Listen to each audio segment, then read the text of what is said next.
Tyrone Noonan, welcome to Australian Musician. Thank you very much. Great to be here, Greg. You played at a real venue last night with a Yes, with a live band. How did that feel? absolutely fantastic. I can't tell you, it was just an amazing feeling. It really was. It was very exciting. Yeah, we have a big one of the songs we perform. We have a big jam session at the end too, and that was just ridiculous fun. Yeah, Absolutely. Yeah. I should say it was the National Live Music Awards. So was there an audience at all? Yes, absolutely. Yeah, it was a nice crowd. Social distance and all. Yeah. So how long Yeah. had it been before you'd perform live? Well, I've been doing some gigs again because Queensland's in a bit of an unreality bubble, Mm. and during the Brisbane Festival, myself and my two guitarists got to do a bunch of pop-up shows in the suburbs, Okay. which the Brisbane Festival put on, which was awesome. Like basically pretty much unannounced. Like you could only really announce them an hour or two before the show because of COVID. And we'd turn up to a park and there'd be no one there, and you'd be like, "Oh, what's going on?" And then by the time you sit up and ready to play, the place is packed. It's just Yeah. nuts. They were really cool, but there's a difference though when you perform with a full band on a proper stage with a proper PA and decent engineers. That's that's just next level. So Friday you released your second album called Utopia with a question mark. Um, Yes. 9 years between albums. Had you been tinkering away for 9 years? Um, yeah, I know. It's like, what have I been doing? I did put out a remix EP in the meantime, and I did a bit of a tour around the country for that. But yes, I don't know why it's taken so long. It is what it is, basically. I guess I'm completely flying in the face of the current industry or, gatekeepers like Spotify, like the guy who runs Spotify, telling people like me that I should be churning out songs like sausages. So I'm certainly flying in the face of that. And I've decided to create an old school journey album. And I think, honestly, there's a new generation of teenagers that are starting to get that all over again. They've they've seen, like, I do a lot of workshop stuff with teenagers, and I'm really impressed with them. Um, Unlike their poor millennial older brothers and sisters and cousins, who fell completely into the digital trap, I guess you could call it. And a lot of them are, what are they calling them? The loneliest generation that humanity's ever produced. The Yeah. most connected and the loneliest generation in the history of man, or something. Um, so you're seeing a lot of these teenagers who are reacting against that. They're sick of auto tune. They've had enough of the trap beat. They're just over all that kind of crap, and they want real raw music. And that's really exciting. I think there's a new rock and roll kind of punk revolution. Maybe something like what happened with Nirvana, the grunge movement. I feel like something like that's about to happen again. Utopia with a question mark. Tell me about the title. Yeah, well, look, the song Utopia, it is a song talking about, I guess, you get to that point with the state of the world in its current platform where you can almost just go mad, right? So I think secretly we all yearn for some kind of, planet Earth that's better than this. Not the planet itself. The planet itself is absolutely beautiful, but the things that are happening by humans on that planet. The unchecked greed, particularly since, Reaganomics in the 80s, Wall Street and the whole kind of stock market system is just a ridiculous casino that goes on day in, day out, and is kind of, it's doing untold damage to the environment, to social fabrics, to all kinds of things. Anyway, so the song is, I guess, a yearning for something better, but then at the same time, the concept of utopia itself is very fraught.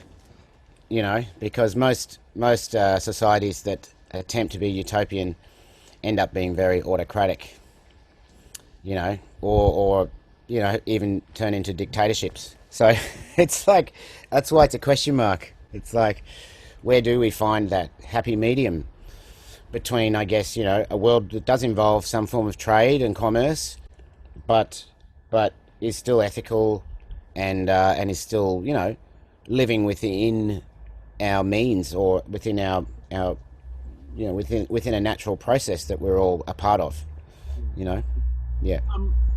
Despite coming out in a year of pandemic, it's quite an upbeat sounding album. Was that a conscious thing? Yeah, I think so. I mean, look, I'm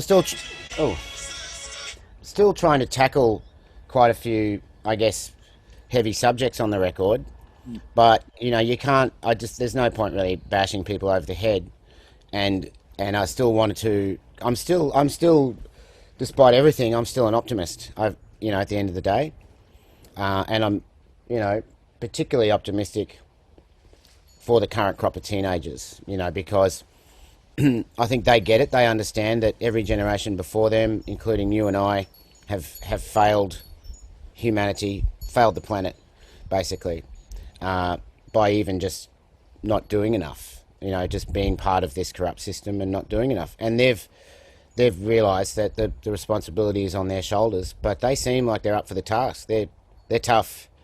And also, the other thing that's great is that they're a generation where all the isms just don't exist anymore. That's out the window. Racism, sexism, homophobia, all of that's just gone.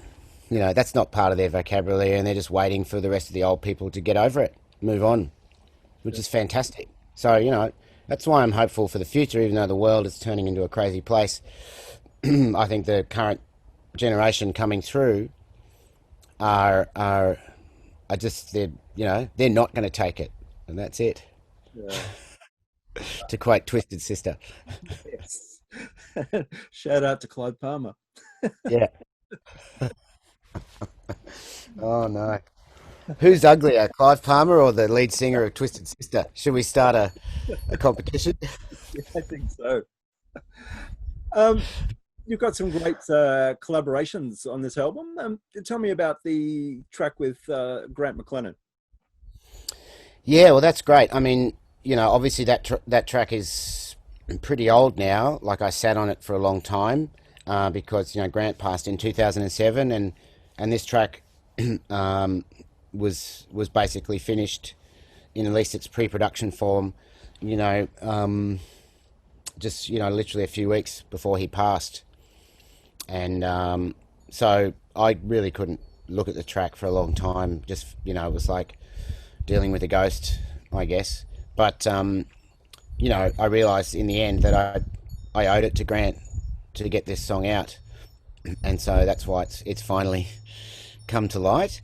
And I think he was really excited because it was around that time that computer technology in regards to music was becoming, I guess, a lot more exciting with the possibilities of what you could create.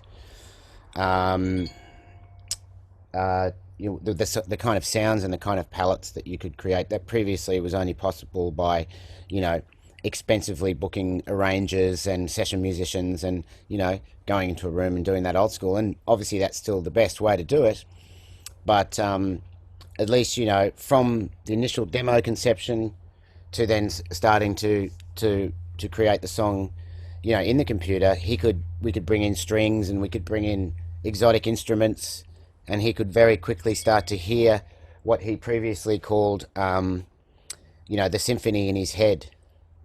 So that was really cool. He was able to finally hear the symphony in his head, almost straight away coming out of the computer, which was very exciting for him. So I think it was the beginning for him of a whole new, I think, era of experimentation, which sadly, I guess, this is the only kind of track of that which came to fruition. Yeah. Another collaboration on the album is with a good friend of Australian musician Colin Lillie. How did that come about? So that's great. So my publisher, my publisher decided to put us together, and my publisher being Larry Heath, of course, because he works for music sales. So he helped bring that together. Like, Colin was not signed, and I'm not sure he is signed. No, he's not signed at the moment. But Larry saw I think a great chance for a collaboration there, and he was right. That's great. That's what a really good publisher A&R should be doing, is bringing together those kind of collaborations. So yeah, we've got a whole bunch of songs now, and I think that's one of the first ones we wrote, and I think every song that we've written since is actually even better. So I'm really excited about we've got about 6 songs now, and to me they're all amazing, because it's just whatever it is, the combination. Like, I think, like, I'm a journalist and I'm a wordsmith, but I really labour over my words too much, overthink it, I think. Whereas I can write riffs, like riffs and melodies and stuff just pouring out of me, I guess, in a way. Whereas Colin is a really awesome lyricist, so it's a really good combination. Yeah. And then we kind of collaborate.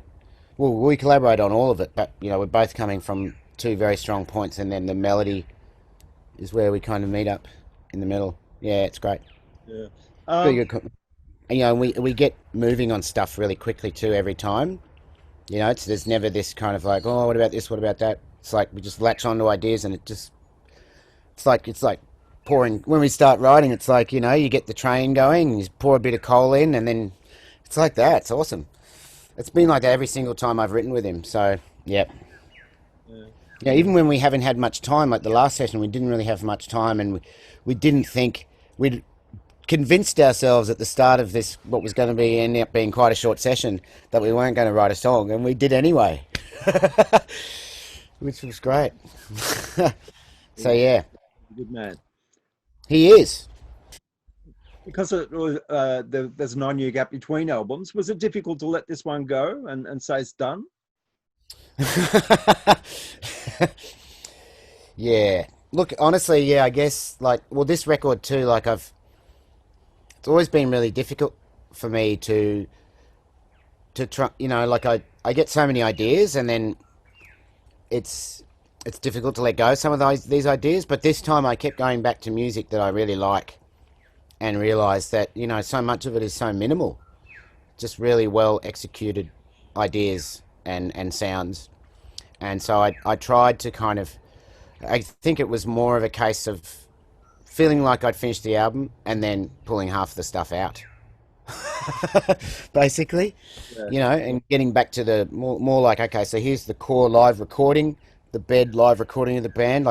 And most of those were recorded straight to tape, live in the studio to analog tape, because that's just, that's how classic records are made, You can't beat that kind of sound. It's embedded in our DNA, that sound of live music to tape. You know what I mean? Yeah. There's something magical, I think, that happens in that process too, which you can't really recreate any other way. There's something else that goes down on tape when there's people playing together, which is great. Yeah. So there's that. But then I guess then you take it home and you start to, come up with other ideas, and you overdub stuff. Yeah, and so I tried to minimise that. I mean, part of the reason why it took so long too, because it was a bunch of different recordings from different eras and years, and by the time I gone back to some of these songs, it was almost like starting all over again, to a certain extent as well. And then just, like the track was originally going to be a 12-track album as well, and then I cut it back to 10. Even more so. So it's really been a case of pruning, I think, to a certain extent. Yeah. So, in regard to the tools you used to create the album, was the Maton guitar your main songwriting tool? Yeah, that's the one thread. It's a pretty eclectic album, I suppose, stylistically. But the one thread through almost every track is that good old Maton acoustic, the Tommy Emmanuel EGB 808. It's just such a beautiful guitar. I spent 3 years living in the States, and every single person that picked it up in America, because that's America, immediately made an offer to buy it. Right. So every single person that played that guitar tried to buy it off me. It's like, no. It's like that, that guitar's been through so much with me. I feel like it's almost like my non-speaking brother or something. Oh, that sounds weird, but do you know what I mean? Yeah. Yeah. Yeah. So it's your studio and stage guitar. Yep. Absolutely. And on the next record too, like I've got a. I can't believe I didn't really use it much on this record, but it's definitely going to be all over my next record. I've got a vintage Maton 12 string that I inherited from my dearly departed uncle, and yeah, that's. I've decided that's going to make an outing on the next record. Because like just the sound of the 12 string is just like something else, isn't it? It's nuts. There's no other instrument that really sounds quite like it. It's this weird kind of hybrid of, like, it's hard to describe. It's like, okay, a traditional guitar, like a mandolin, and then maybe a bit of a harp or something. Yeah, it's interesting. It's a pretty cool sound. Yeah. So will it be a difficult album to play live, or will you try to reproduce it? Oh, I'm not trying to reproduce it exactly, but as I said, like, most of the stuff that's on there is reproducible live, really. It's nothing too crazy. Like, no, there won't be quite as many synth sounds, I guess. Do you know what I mean? It's more of a guitar sound live, I guess. It's not quite as electro sounding, but I still use the synth on quite a few tracks. It still makes its place. Yeah, but I'm not trying to exactly recreate the sound of the album, no. Yeah. But there's one track. There's electronic drums used as well, but again, they're all used live. They were recorded live as well. So Joel just adds, an electronic element to his kit, and then we can have that sound as well. It's all about, I'm just like, electronic music's great, but if you're slaving to backing tracks or any crap like that, that's just death, I think, to be honest. Yeah. So did Live sense, in a live sense, like, it sounds really good. Like, I've seen some bands that used to do that, and I have to admit they made it sound and look really good. Like bands like the Whitlams, they used to play to backing tracks with all the strings and everything. And initially I was like, oh, that's so whack. But if you get the right band to really pull it off, then they can make it sound like it's supposed to be there. Yeah. And with the Whitlams was definitely one of those bands. But that's also partly down to the guys in the band. Terrapie. You make anything sound good. You've got an album launch coming up? Yeah, that's right. Yep, Friday the 6th of November at the Outpost, which is part of the new Fortitude Music Hall. Our awesome new venue, basically donated by the Hutchinson family to the city of Brisbane. Absolutely amazing. It's just great to see one of those, families that basically built half this town anyway, just giving back. It's really cool. Yeah. Particularly giving back to the arts, not, building a new bloody football stadium or something. Yeah. So what are the plans for the rest of 2020 and into 2021? Yes, well, I mean, it's still a bit of, roll the dice, wait and see. Like at the moment, I was supposed to be into my third national tour now for this album. The third single. So this was supposed to be, the actual album launch tour. So all that's kind of been out the window. But been focusing a lot more on the streaming world. I've just moved into a new place with a good friend who also runs an AV company. And we're pooling our resources and setting up basically turning our house into a permanent streaming facility. And I've been awarded a grant from the Queensland government to set up a new streaming concert series called River City Streams, which will be kicking off probably next month now. It was originally going to be this month, but still waiting on some of the gear and bits and pieces. And so that's great. That's basically going to be completely upping the game on the cameras and lenses and lights and all that kind of stuff, and providing a very high-end, like a kind of a production that, people could plug into their expensive surround sound hi-fi systems and almost feel like they're in the room with us. That's what we're going for, and I think that's what you've got to aim for to stand out. And also, there's some exciting new platforms that are happening, like Twitch. Twitch basically started out originally like Gogglebox for gamers, but it's a fast-growing platform for musicians. to actually get paid doing what you do, which is amazing. You've got to be a really good entertainer. You've got to be on top of the tech, but it's a pretty exciting world. It seems like, finally 25 years in, the internet is finally providing a platform where musicians can actually get paid for their music online, rather than, these ridiculous things like Spotify, where unless you're getting millions of plays every day, you're not really earning much at all, you know? Yes, Mm. Utopia is out Friday, October 23rd. It's been great to And chat. it will be available on Spotify, by the way. All right, Ty Noonan, thanks for joining us. Oh, thank you very much. It's been great chatting to you, and I've been a fan of your magazine for a very long time. Oh, So it's great.